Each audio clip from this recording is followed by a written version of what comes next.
Hello বন্ধুরা, আমাদের আজকের বিষয় হচ্ছে ক্যামতাসিয়াতে কিভাবে আমরা স্ক্রলিং টেক্সট ইফেক্ট তৈরি করতে পারি। চলুন শুরু করা যাক।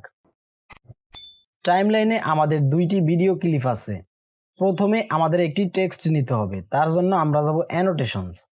অ্যানোটেশনসে আপনারা কিবোর্ড থেকে এন প্রেস করেও যেতে পারেন। আমরা এন প্রেস করব। তারপর আমরা এখান থেকে এই টেক্সটটি এবং এই টেক্সটটির ভিতরে যে কোনো একটি নিতে পারি। আমরা এই টেক্সটটি নিব, এটিকে আমরা ধরে টাইমলাইনে নিয়ে আসব। এই টেক্সটটিকে আমরা ভিডিও ডিউরেশনের সমান করে দিব।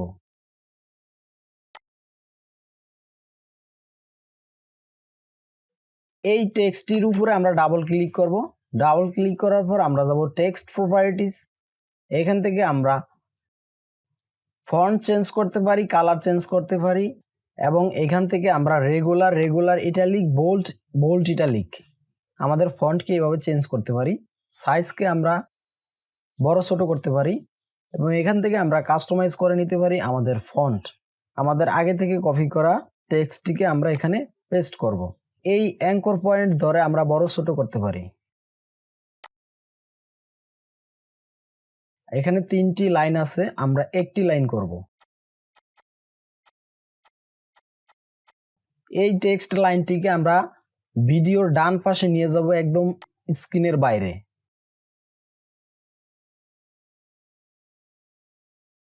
এই টাইটেলটির উপরে আমরা একটি অ্যানিমেশন দিব, তার জন্য আমরা যাব অ্যানিমেশনস।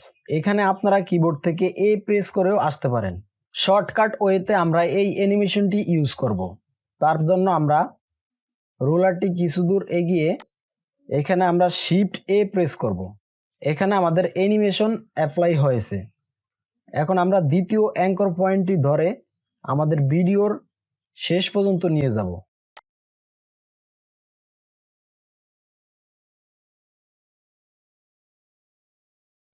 তারপর আমরা টেক্সটটি সিলেক্ট থাকা অবস্থায় কিবোর্ড থেকে লেফট অ্যারো কি প্রেস করে ধরে রাখব, যতক্ষণ না আমাদের টেক্সটটি বাম পাশে স্ক্রিনের বাইরে চলে যাবে।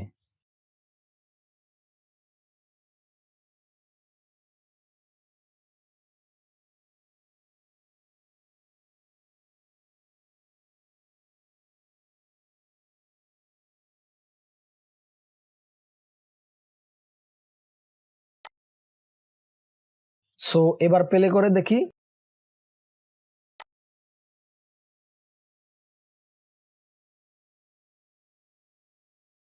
সো এভাবে আপনারা করতে পারবেন। ভিডিওটি ভালো লাগলে অবশ্যই লাইকে ক্লিক করবেন এবং আমার চ্যানেলটি সাবস্ক্রাইব করবেন। ভিডিওটি দেখার জন্য ধন্যবাদ।